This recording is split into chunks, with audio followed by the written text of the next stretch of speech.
Hello and welcome to the Security Collective podcast. I'm your host, Claire Pales, and today we welcome back Laura Staples. Laura, it's great to have you back on the podcast. Thanks, Claire. It's great to be back. So when we last spoke, you were sharing how Laminex were undertaking the biggest work from home experiment ever. Now 12 months on, it'd be great to hear from you how things have played out. Gosh, it's what a 12-month ride it has been. We've learnt a lot. There's been a lot of time for reflection as well. I think we've adjusted our ways of working substantially as a business, and we've really had to think outside the box in order to still achieve everything that we want to, plus more, but obviously adjust to doing things a little bit differently. So I think looking back over the last 12 months, the growth that I've seen from our teams, from our leaders, and the ability to just embrace what's actually happening and be really open-minded to the opportunity that working remotely has brought to our people. And when we spoke, we talked about your online strategy festival that was happening. How was that received? And did you feel like there were things you had to change about it because you were so remote? Or was it structured in a similar way to if you all had have been together in the office? So the strategy festival, this is actually probably one of the most exciting pivots, to use that word, that we've done over the last 12 months. As a business, we love to celebrate strategy in action, and we love hearing the stories from the front line as to people who are really living out our strategic pillars and using them as their ultimate guide to what they come to work for every day. The Strategy Festival, whilst it would have been a great way to do things, we actually came up with a new and what I think is an improved way to keep people connected and obviously celebrate strategy in action, and we launched our own internal TV show instead. The internal TV show is called Laminex Live. We partnered with an incredible crew of people at a company called Pirate TV, and we have our own talk show once a month where leaders come on and talk about our strategic pillars. We get stories from the front line, people that are living and breathing our values, and we also showcase a lot of our product launches. So the new TV show, we have 2 award-winning speakers that are our hosts. They bring a lot of fun and entertainment, and we now have over 300 people dialing in or tuning in every month to come and watch what happens on Laminex Live. So I think as a great example of, whilst we've been known for our strategy festivals and they're a great thing to be actually, to participate in and be a part of in the business, I think this change in direction has now had a far more positive impact, and we've been able to see all these amazing things come from it. So something that I'm really proud of over the past 12 months. And so the TV show is, people can kind of watch that on demand, or is it something that people come together at the same time every month? That is live, but it's also recorded so that new employees can use this as part of their onboarding. It's a great way to go back and meet leaders from across the business and see what's happening, but also hear some of the incredible stories that we share. It's designed to be just as interactive, so because it is recorded live, we have a hotline where employees can dial in. We have various activities that take place during the show. I think at the end of the day, it's a capability initiative disguised as a TV show. It's a great way to be able to, increase our core capability around our strategic pillars. It's a great way to communicate and keep our remote teams connected that may not see each other face to face every day. And it's just allowed us to have more fun in the workplace, which ultimately I think that's something that we need to include a lot more in the initiatives that we design. You can be just as serious about some of these topics whilst having a lot of fun. And I think when we've lost the water cooler, not that I think many organisations still have a water cooler, but that in the hallway moments or the few minutes you have before a meeting starts in a meeting room, we've kind of lost that dynamic impromptu chats that people have. But I think what you're trying to do and hopefully have been able to achieve is allowing that connection between people that is not a meeting. It's a time to sort of switch off and hear something fun, as you say, and I guess reconnect with your peers and some that you may have never met face to face as well.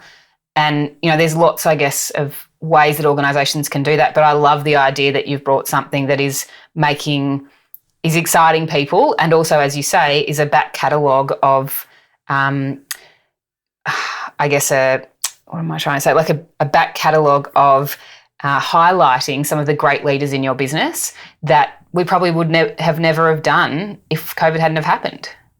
Absolutely.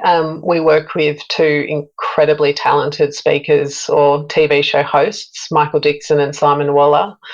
Both are amazing in what their expertise is. I mean, Michael is as a cultural architect, and he knows exactly how to curate these experiences for our people, which brings everyone together.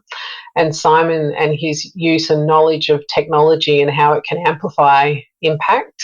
And we've been able to utilise a technology now by format of a TV show to reach an audience that we wouldn't otherwise have been able to do had we been in an office. We're a national organisation. We have people dotted around the country. And by using this format, I mean, we've already had that feedback, is they've been able to see and meet people via this forum far more often than they would have if we'd still been working in the Melbourne head office. So I think it's ticked a number of boxes, but it's been a genuine way, really authentic way to connect people and feel part of our culture whilst working remotely and not seeing each other face to face. Have you seen in general the workplace dynamics change? And you mentioned that you kind of all over Australia anyway, but now that everyone's working from home and you've made the choice that that's going to be permanent, what's changed about the workplace dynamics, do you think, for Laminex? Look, the biggest thing that I think that has changed, and not to say that we didn't have this previously, but the notion of trust. I mean, the premise of our Work From Anywhere program is that we trust our people to choose when, where, and how they work. That means that we, as a business, our responsibility is to make sure that they have really clear roles and responsibility, that our vision is clear, our strategic objectives are clear, and that they know the role that they have to play in achieving our success. So I think what has really changed as part of our culture is that leaders are trusting their people to do the right thing, and our employees, because of the benefit that flexibility brings and the way in which they're able to now manage their day differently. I mean, it's okay, instead of the commute that they would ordinarily do coming into the office, they can go out and walk their kids to school if they're allowed to do that, take the dog for a walk around the block. I mean, there's so many things that they can do because they've got that flexibility. I think that trust as part of a key element of our leadership and the culture of our business, that's probably been one of the biggest shifts that I've seen now that Work From Anywhere is a permanent way of working for us. And would you say that's the biggest positive? What would you say is probably the biggest positive that's come out of not just the work from home part, but the pandemic in its entirety? Is there kind of one thing that you'd put your finger on and say, that's the most positive thing that we've seen out of the last 18 months of turmoil, really what's been going on across the world? The silver lining of COVID, I think there's been a huge amount of positive outcomes. Something that I've been really passionate about for a while is the notion of anti-fragility. And this is where it's that one step beyond resilience. And if you look at it within an organisational context, businesses that are resilient would have had a number of defence mechanisms put in place in order to manage and navigate their way through the pandemic.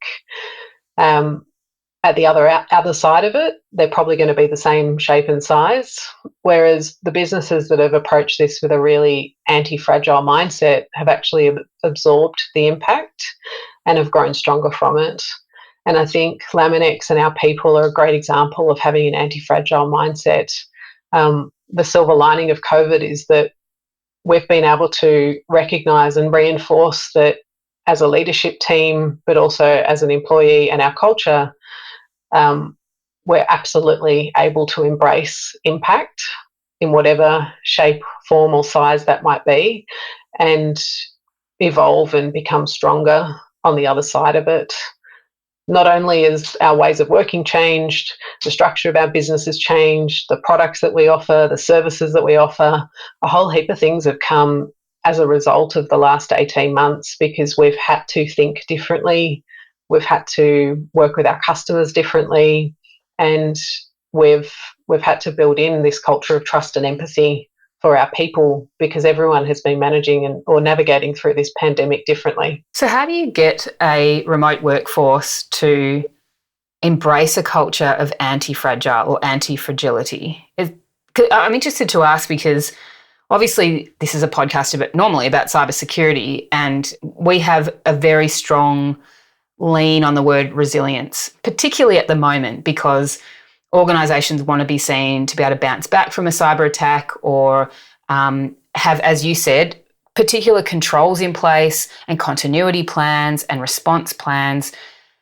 to remain resilient, in air quotes, to whatever the bad guys out there can throw at us. You know, there are a number of adversaries out there that organisations are aware that the threat is rising around cyber, but we're always talking about resilience. But I love this idea that you're talking about of anti-fragility, which feels a little bit more dynamic and a bit more innovative, I suppose, in terms of mindset. So is there a way that you've tried to engender that in your workforce that you can share? Absolutely. Now, I'm no expert in this, but I've read a number of books and listened to a lot of people talk about this topic, and I've had to find ways to be able to visualize what this means. And the closest example that I've been able to find is in Greek mythology. So if you think of the phoenix which rises from the ashes, it comes back in its same form. So it's a great example of resilience. Whereas the hydra, which goes into battle, may lose a head, but two more grow back in its place. That is a great example of something that has absorbed the impact and become stronger from it. So if you look at that from a culture or even an individual's mindset, it's about having that openness to impact, to being able to reflect, to learn from what we've encountered. And rather than just go back to the status quo and manage things the way we've always done, is really take that as an opportunity to think differently and evolve. That's been the best way that I've been able to explain to our people that being anti-fragile is about genuinely looking at the force and the impact that's coming towards you and saying, well, how can we actually turn this into a positive? Another topic that is quite popular at the moment is this notion of the Great Resignation. A lot of leaders are talking about the post-pandemic shift that we're going to see in the global workforce. And I think organisations that have the anti-fragile mindset, instead of seeing this as the Great Resignation, they're going to view it as the Great Attraction. So this is their ability to tap into a market that's thinking of new opportunities and to go out and attract the best candidates possible. So rather than worrying about what they might lose, it's definitely viewing it from the perspective of what they could potentially gain as a result of this talent shift.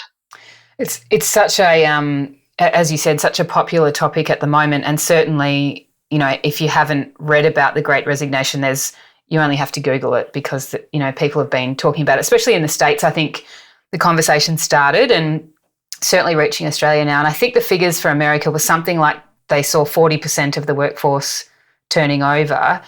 And I actually agree with you that this is an opportunity, because if there are people within our employee community that have any inkling of not wanting to be in the role that they're in, or feeling like they've got a different purpose in life, or that they can offer their skills to a different organisation, or that now somewhere different aligns with their values better, I think we should encourage them to go and grow. You know, I don't like the idea that people stick around because of inertia.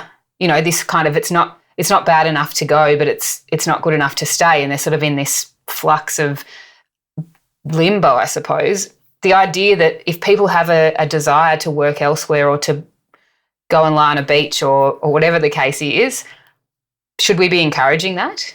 I think that's probably been one of the things that's happened the most over the last 18 months during the pandemic, is people have all of a sudden had time on their hands.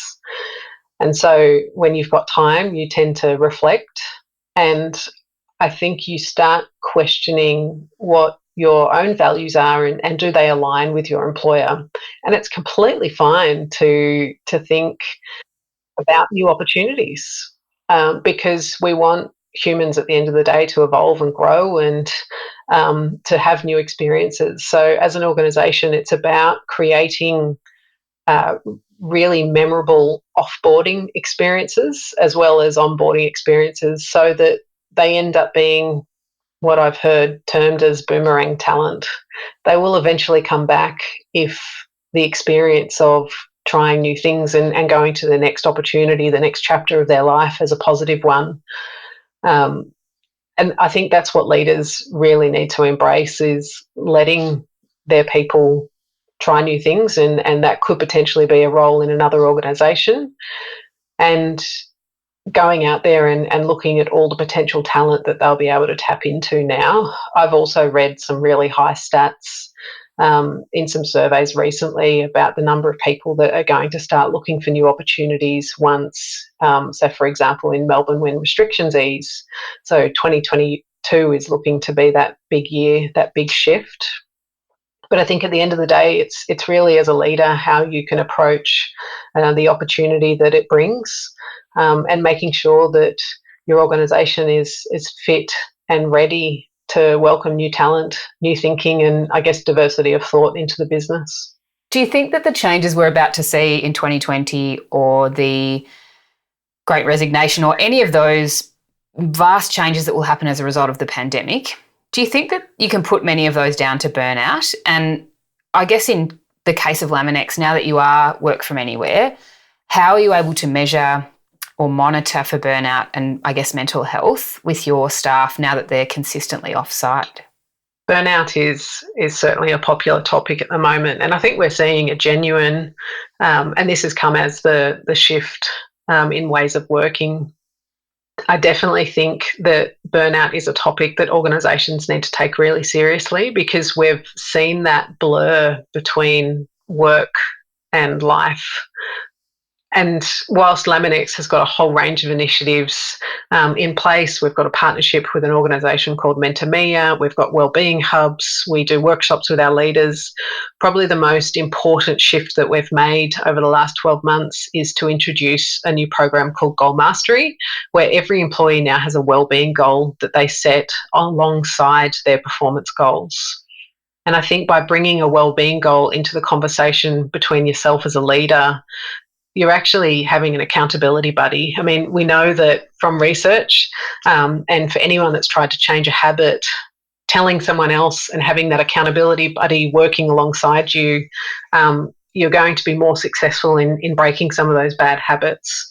So the idea behind all of our employees setting a wellbeing goal and entering it alongside their performance goals was to say that Laminex is just as prepared to work with you on your own wellbeing as we are to achieve our strategic objectives. And that could be as simple as making sure that you tell your manager that a 30-minute walk every day is really important for your mental health. Being able to get up from your desk, stretch your legs, go outside. By having that conversation with them, you're saying, look, in order to me to perform at my best and to be the best version of me, getting outside and walking and getting fresh air and being able to think a little bit clearer is very, very important. So if you can honour that, if you can support me, if you can check in and to make sure that I'm actually doing those things, that's where the success of these wellbeing goals come in. And I think as organisations, it's very much our responsibility these days to be accountable for our people's wellbeing beyond Pilates and free yoga sessions at work. Yeah, I definitely agree. And I think too, something that others I've spoken to about this, not just having the conversation with your boss, but having conversation with the wider stakeholders that you work with to make sure they're aware that, for example, between 12 and 12:30 every day, you're never going to accept a meeting request. Having that blocked out time, I'm completely unavailable, because I think people allow that kind of scope creep. Well, I'll just do this midday meeting once and then, and then all of a sudden you're giving up that walk every day. So, having a broader group of people aware that you're just unavailable at that time to allow you to really kind of make that default diary decision that you're going to walk every day and have that just downtime. And reflection, I suppose, so that we're not in Zoom meetings from 8 until 6. Yeah, look, and I think this is part of our own self-accountability, self-responsibility that we have to manage our time.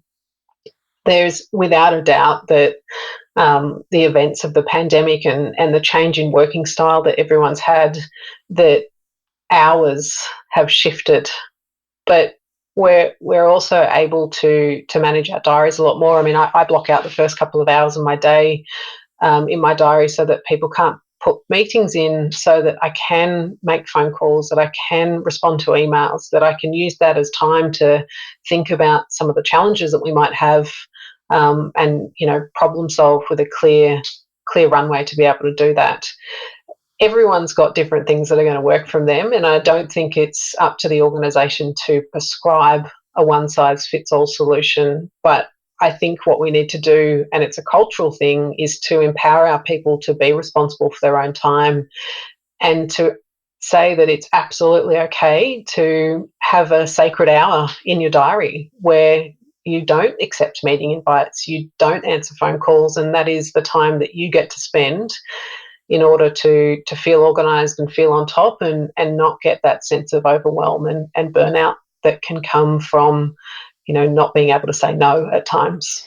Laura, I've loved having you back on the podcast, and I think yourself and Laminex as an organisation should be incredibly proud of what you've been able to achieve. And I know my listeners will get a lot of nuggets of gold out of this episode again, as it was when we spoke last time. So I really want to thank you for joining us and sharing again what Laminex has been able to achieve, and all the best with your work from anywhere into the future. I think it's brilliant. Thanks, Claire. It's been great to have another chat today.